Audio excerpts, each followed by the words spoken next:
Hello viewers, আসসালামু আলাইকুম। কেমন আছেন আপনারা সবাই? আশা করি আল্লাহর রহমতে ভালো আছেন। আজকে প্রথম রমজান, দেখুন আমরা কিভাবে লাচ্চা বানাই হাতে তৈরি দই দিয়ে। এই যে দেখতে থাকুন, আমরা কিভাবে বাসায় ইফতারের সময় লাচ্ছি বানাচ্ছি। আর হচ্ছে শরবত সাথে এটা সেটা আছে, ভাজা পেঁয়াজু বা আলুর চপ, বেগুন, এগুলো তো না হলে বাঙালির ইফতারি জমে না। এই যে দেখুন, রাত্রে বানিয়েছি 2 কেজি দুধ দিয়ে দই বানিয়েছি, যে 4-5 দিন খেতে পারবো। লাচ্ছিটা সবাই খায়, ছেলেরা খায় বেশি, আমি আবার চিরা দইটা পছন্দ করি। এই জন্য দই আমাদের রোজার মাস জুড়ে আমাদের দই থাকে। এই যে দেখুন, দই বানাচ্ছি, রাত বাজে 12টা, এখন এই যে দই বানাচ্ছি। দই বানিয়ে রাখবো, তারপরে কালকের থেকে রোজা, সবাই রোজা রাখবে। এই জন্য আপনাদের সাথে ভাবলাম 2 কেজি দই কীভাবে বানাচ্ছি বাসায়। রোজার মাসে অনেক দই বানাই আমরা, নিজেরা বানিয়ে খাই, বাজার থেকে আর কিনে আনতে হয় না। কিনা দই তো মজাও না, আর কিনা দই খায় প্রতিদিন খেয়ে পোষায় না, ঠিক আছে? এই জন্যে সবাই বাসায় বানিয়ে খাবেন, দেখবেন বাসায় নিজের হাতে বানানো দই বাচ্চারাও খেতে পারবেন, নিজেরাও খেতে পারবেন। অনেক টেস্ট, অনেক মজা। এই যে দেখুন কীভাবে দইটা মিক্সড করছি, বীজের সাথে দইটা মিক্সড করে দিলে, দইটা যেভাবে বসান সনাতন পদ্ধতিতে বসালে সবচেয়ে ভালো।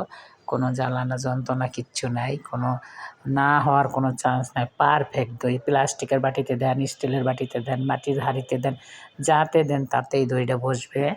এই যে দেখুন কি সুন্দর করে 2 কেজি দুধের দই বানাচ্ছি। আর আমাদের ভিডিওটা কোথাও একটু ভালো লাগলে কমেন্ট, শেয়ার, সাবস্ক্রাইব করে আমাদের সাথেই থাকবেন, পাশেই থাকবেন, আমাদের সাপোর্ট করবেন। আর যারা সাবস্ক্রাইব করেছেন তাদেরকে অসংখ্য অসংখ্য ধন্যবাদ, আর যারা এখনও করেন নাই ইনশাল্লাহ করে দিবেন। এই যে দেখুন, প্লাস্টিকের বাটিতে আইসক্রিমের বাটি আর একটা এমনি রসমালাইয়ের বাটি, 2টা বাটিতে 2 কেজি দই ঢেলে দিলাম। এখন এভাবে ঢেকে রেখে দেব সারা রাত। ধরেন 1টা বাজে রাখলে 7টা বাজে। বড় বাটি, যত বড় বাটি রাখবেন তত একটু সময় বেশি লাগবে, আর ছোটো বাটি হলে 3 ঘন্টা 4 ঘন্টা রাখলেই হয়ে যায়। এই যে এখন একটার উপর একটা দিয়ে দিলাম, 2 বাটি একসাথে এই যে পাতিলের ভিতরে বসিয়ে দিলাম। এই যে দেখুন, অনেক সহজ, যে কেউ বানাতে পারবেন, এটা কোনো ব্যাপার না। একবার দেখলেই পারবেন। কোনো বুঝতে কোনো সমস্যা হলে কমেন্ট করবেন, আমরা কমেন্টের উত্তর দেব। এই যে এখন ঢেকে দেবো সুন্দর করে, বাইরের বাতাসটা যেন ভিতরে না ঢোকে। পুরানো তাওয়ালটা দিয়ে সুন্দর করে ঢেকে দিলাম, যাতে ভিতরে বাতাস না ঢোকে, বাইরের বাতাস। এই যে সকালবেলা চলে আসলাম এখন। এই যে দেখুন দইটা মাশাআল্লাহ কি সুন্দর হয়েছে। এখন ফ্রিজে রেখে দেব, সারাদিন থাকবে, সন্ধ্যার সময় সবাই খাবো। এই যে দেখুন দইটা মাশাআল্লাহ কি সুন্দর হয়েছে দেখতে, দেখছেন?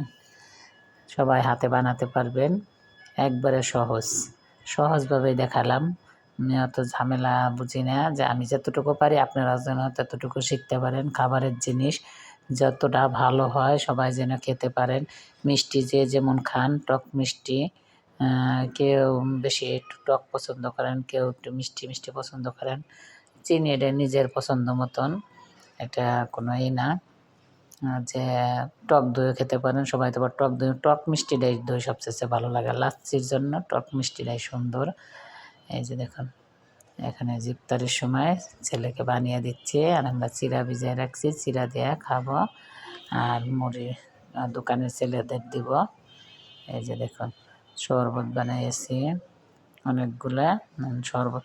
আজকের মতন এতটুকু। আসসালামু আলাইকুম, আল্লাহ হাফেজ।